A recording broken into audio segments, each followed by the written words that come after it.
Hi friends, ఈరోజు మనం మాట్లాడుకున్న టాపిక్ దేనికి సంబంధించి అంటే ఎక్సెల్లో ఉన్నటువంటి అలైన్మెంట్ గ్రూప్లో అంటే హోమ్ ట్యాబ్లో ఉన్న అలైన్మెంట్ గ్రూప్లో ఉన్నటువంటి ఆప్షన్స్లో ఉన్న అన్ని ఆప్షన్స్ గురించి మనం మాట్లాడుకుంటాం.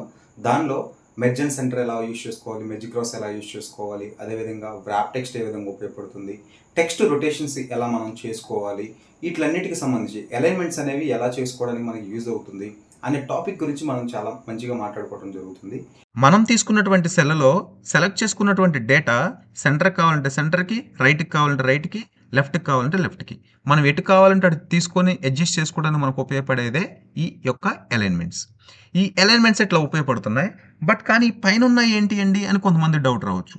ఎగ్జాంపుల్ నేను ఈ రోని కొంచెం పెద్దగా చేసి చూపిస్తాను మీకు. ఎగ్జాంపుల్ అన్నీ చేస్తే మీకు ఇంకా బాగా అర్థమవుతుంది. సో చేస్తున్నాను ఒక నిమిషం. చూసారా ఎట్లా చేశాను.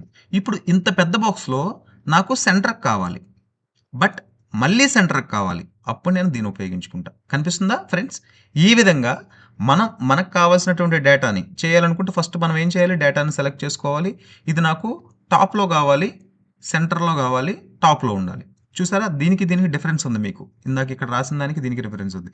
ఇక్కడ చూడండి, ఇప్పుడు నాకు రైట్ కావాలి, బట్ టాప్లో కావాలి. చూసారా ఏ సెల్లో డేటా ఏ విధంగా కావాలనుకుంటే ఆ విధంగా మనం అసైన్ చేసుకోవాలనుకుంటే అలైన్మెంట్స్ చేసుకోవడానికి మనకు ఉపయోగపడేదే ఈ యొక్క అలైన్మెంట్స్. దీని తర్వాత నెక్స్ట్, ఇప్పుడు మనం కొంతమందికి డౌట్ అండి, మనం ఈ సెల్స్లో ఉన్నటువంటి డేటాని డిఫరెంట్గా యాంగిల్స్ మార్చాలి, రొటేట్ చేయాలనుకుంటున్నాం. అప్పుడు ఇక్కడికి వెళ్ళి చూసారా, నేను ఇప్పుడు ఈ యాంగిల్ క్లిక్ చేస్తాను, టెక్స్ట్ ఏ విధంగా మారిద్దో చూడండి ఫ్రెండ్స్.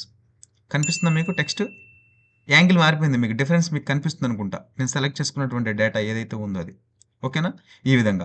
లేదు నాకు ఫస్ట్ ఈ టెక్స్ట్‌ని నేను సెంటర్ చేసుకోవాలనుకుంటున్నాను. చూసారా?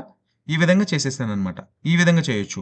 లేదా నాకు టాప్ పై నుంచి కింద వరకు కావాలనుకుంటున్నాను. సో, అట్లా ఇస్తే అట్లా వస్తుందనమాట. కనిపిస్తుందనుకుంటా టెక్స్ట్ ఏ విధంగా మారిందో. మీరు కొన్ని కొన్ని సందర్భాల్లో చూస్తూ ఉంటారు. మీకు తెలిసే ఉంటది. బట్ మరి మీరు చూస్తే మీకు క్లారిటీగా మీరు చేస్తూ ఉంటే మీకు అర్థమవుతది. ఈ విధంగా. కనిపిస్తుందా బారుగా? ఇట్లా బారుగా రావాలనుకుంటే ఇట్లా అనమాట. సో, ఈ విధంగా మనకు నచ్చిన విధంగా. నాకు అసలు ఎలా వద్దు, నాకు ఫస్ట్ ఎలా అయితే ఉందో నార్మల్‌గా కావాలి, నేను ఎలా ఉంటే అలాగే కావాలనుకుంటే గనుక చూడండి, ఇక్కడ ఫార్మాట్ సెల్ అలైన్మెంట్స్ అనే దాన్ని క్లిక్ చేయండి. ఎగ్జాంపుల్ ఇలా క్లిక్ చేస్తే ఇట్లా మీకు ఒక డైలాగ్ బాక్స్ అనేది ఓపెన్ అవుతుంది. మీకు కొంచెం జూమ్ తగ్గించి చూపిస్తాను. చూసారా? ఇట్లా ఒక డైలాగ్ బాక్స్ అనేది ఓపెన్ అవుతుంది. ఇలా ఓపెన్ అయినటువంటి డైలాగ్ బాక్స్‌లో మీరు జస్ట్ మనం వెళ్లి కావాలనుకుంటే టెక్స్ట్‌ని మనం ఏం చేస్తామనంటే ఇక్కడ 0 పెట్టండి. ఎంతండి? 0 పెట్టేసి ఓకే క్లిక్ చేయండి. ఓకేనా? ఫస్ట్ ఎలా అయితే ఉందో నార్మల్‌గా అలా వచ్చేస్తుందనమాట. ఈ విధంగా మనకు కావాల్సినటువంటి టెక్స్ట్‌ని డిఫరెంట్ యాంగిల్స్‌లోకి రొటేషన్స్ అనేవి చేసుకోవచ్చు. మీరు ఇది కావాలంటే ఇట్లా కూడా చేసుకోవచ్చు. కొద్దిగా చూడండి పైగా 15 పెట్టాను ఎగ్జాంపుల్. టెక్స్ట్ 15కి మారుతుంది. కనిపిస్తుందా? ఇట్లా. అంటే ఇట్లా డిఫరెంట్‌గా చేసుకోవచ్చు అనే ఉద్దేశ్యంతో మీకు చెప్తున్నాను. మీకు ఎలా అయితే రిక్వైర్మెంట్ ఉందో అలా మీరు చేసుకోవచ్చనమాట. ఓకే. నాకు వద్దనుకుంటే నేనేం చేస్తాను, ఎగ్జాంపుల్ ఇందాక చెప్పాను కదా మీకు, దీన్ని జస్ట్ 0లో పెట్టేస్తాను. ఏం పెడుతున్నానండి? 0లో పెట్టేస్తాను. ఓకే క్లిక్ చేస్తే ఆటోమేటిక్‌గా ఎలా అయితే ఉందో అలా వచ్చేస్తుంది. ఈ విధంగా ఈ రొటేషన్ అనేది ఉపయోగపడుతుంది. ఆల్రెడీ మీకు రొటేషన్ అనేది ఒకటి తెలుసు. ఎక్కడ పేజ్ లేఅవుట్‌లో రొటేషన్ ఉంటది. ఇదేంటిది పేజ్ రొటేషన్. అంటే మనం పేజ్‌ని ల్యాండ్‌స్కేప్ గాని, పోర్ట్రైట్ గాని చేసుకోవడానికి ఉపయోగపడుతుంది. బట్ మనం హోమ్‌లో మాట్లాడుకునే ఈ టాపిక్ దేనికి సంబంధించి మాట్లాడుకుంటున్నాము? టెక్స్ట్ రొటేషన్‌కి సంబంధించి మాట్లాడుకుంటున్నాం. ఇక్కడికి అయిపోయిన తర్వాత ఇప్పుడు ఇక్కడ కింద ఏముందండి? Indent. Decrease indent, increase indent అన్నది నేను మీకు ఎంఎస్ వర్డ్‌లో అయితే చూపించాను మీకు నేను.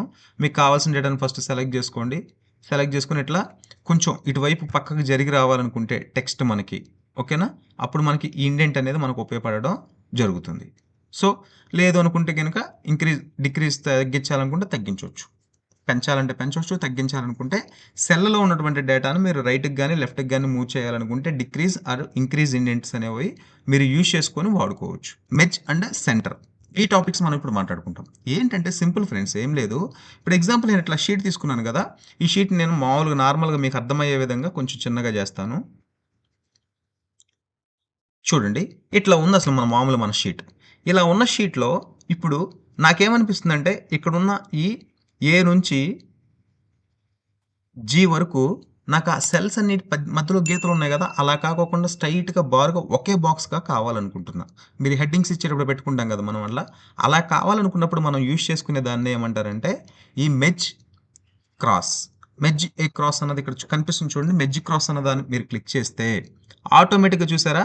ఇక్కడ ఒక్క పెద్దగా ఇక్కడ ఈ ఉన్న సెల్స్ అన్నీ పోయి ఒకే సెల్ కింద క్రియేట్ అయింది. అంటే ఎక్కువ సెల్స్‌ని మనం మెర్జ్ చేసుకోవడానికి, ఒక సమూహంగా మార్చడానికి మనకు ఉపయోగపడేదే ఈ మెర్జ్ అండ్ సెంటర్.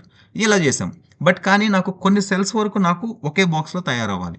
నేను అలా అనుకున్నప్పుడు నేనేం చేస్తానంటే మెర్జ్ అండ్ సెంటర్ అనే దాన్ని క్లిక్ చేస్తే ఆటోమేటిక్‌గా నాకు డేటా అనేది మెర్జ్ అయిపోయి సెంటర్‌లో డేటా అనేది టైప్ అవ్వడం జరుగుతుంది. సో, ఇలా చేసిన తర్వాత నాకిది ఈ డేటా టెక్స్ట్ సెంటర్‌లోకి రావాలనుకుంటే మీకు చెప్పాను కదా అలైన్‌మెంట్స్. ఈ అలైన్‌మెంట్స్ ఉపయోగించుకొని మన టెక్స్ట్ అనేదాన్ని మనం హైలైట్ చేసుకోవచ్చు. ఇక్కడ ఇది మీకు ఇందాక మనం పాత క్లాస్‌లో మనం మర్చిపోయాను ఇది చెప్పడం మీకు నేను. ఏం లేదు మనం తీసుకున్నటువంటి సెల్స్‌కి ఏదన్నా బ్యాక్‌గ్రౌండ్‌గా కలర్ ఇవ్వాలి అనుకుంటే దీన్ని ఉపయోగించుకొని ఫిల్ చేసుకుంటాం అంతే. మనకు నచ్చిన కలర్‌ని మనం ఫిల్ చేసుకోవడానికి ఉపయోగపడుతుంది. మీ అందరికీ తెలుసు కదా! అప్పుడు మనం ఎంఎస్ వర్డ్‌లో మాట్లాడుకున్నప్పుడు బ్యాక్‌గ్రౌండ్ కలర్ ఇలాంటివి ఉన్నాయి కదా! అలా ఇవ్వాలనుకుంటే ఇది ఉపయోగించుకుంటాం. అది మనకు నచ్చిన సెల్‌కి మనం నచ్చిన కలర్ ఇవ్వడానికి అంటే హైలైట్ చేసుకోవడానికి మనకిది ఉపయోగపడుతుందనమాట. సో, ఇక్కడి వరకు మనం మాట్లాడుకున్నాము. దీనిలో వ్రాప్ టెక్స్ట్ అంటే ఏంటంటే ఫ్రెండ్స్, ఇప్పుడు మీరు ఎప్పుడైనా సరే సెల్‌లో ఒక డేటా టైప్ చేస్తే నేను చూడండి ఫ్రెండ్స్ ఇట్లా టైప్ చేస్తూ ఉంటే నాకు ఇదే సెల్‌లో టైప్ అవుతుంది గానీ డేటా వేరే సెల్‌లోకి వెళ్ళినట్టు అనిపిస్తుంది. బట్ కానీ నాకేంటంటే నేను టైప్ చేసినటువంటి డేటా ఇదే సెల్‌లో ఇంకొక లైన్ కింద నాకు క్రియేట్ అవ్వాలి. లేదా 2, 3 లైన్‌ల కింద క్రియేట్ అవ్వాలి. అలాంటప్పుడు మనం ఉపయోగించుకునేదే వ్రాప్ టెక్స్ట్. ఇలా ఉన్నటువంటి దాన్ని మనం అడ్జస్ట్ చేసుకోవాలనుకుంటే వ్రాప్ టెక్స్ట్ అని క్లిక్ చేస్తే లైన్స్ క్రియేట్ అయిపోయాయి చూసారా? ఉన్న దానికి సంబంధించి ఆటోమేటిక్‌గా ఫిట్ అయిపోయాయన్నమాట. ఈ విధంగా ఇది ఉపయోగపడుతుంది. బట్ కానీ మనం టైప్ చేసేటప్పుడే మనం వ్రాప్ టెక్స్ట్ అనేదాన్ని ఆటోమేటిక్‌గా మనం షార్ట్‌కట్ ఉపయోగించుకోవాలనుకుంటే ఎగ్జాంపుల్ డేటా ఇట్లా టైప్ చేస్తుంటే సెల్ దాటి వెళ్ళిపోతుంది అనిపిస్తుంది. అప్పుడు నేను ఆల్ట్ ప్లస్ ఎంటర్ క్లిక్ చేస్తాను. క్లిక్ చేసి టైప్ చేస్తాను. Alt plus enter. అంటే ఇట్లా చేస్తే ఏమవుతది అంటే ఆటోమేటిక్‌గా నాకు వ్రాప్ టెక్స్ట్ అనేది సెలెక్ట్ అయిపోతుందన్నమాట. ఈ సెల్ సెలెక్ట్ చేయంగానే వ్రాప్ టెక్స్ట్ అనేది హైలైట్ అయ్యి ఉంది చూసారా? వద్దు అనుకుంటే గనుక ఆఫ్ చేయొచ్చు. అప్పుడు ఒకే లైన్ కింద క్రియేట్ అయిపోతుంది. సో, ఈ విధంగా మీకు చూపించడానికి నేను ఇవన్నీ ఇక్కడ వరకు మనం మాట్లాడేసుకున్నాం. ఓకేనా? ఇక్కడ వరకు ఈ గ్రూప్‌లన్నీ మాట్లాడుకున్నాం. ఈ గ్రూప్‌లన్నీ మాట్లాడుకున్నాం. మన యొక్క వీడియోలను మీరు చూస్తూ నాకు సపోర్ట్ చేస్తున్నందుకు మీ అందరికీ నా హృదయపూర్వక ధన్యవాదాలు.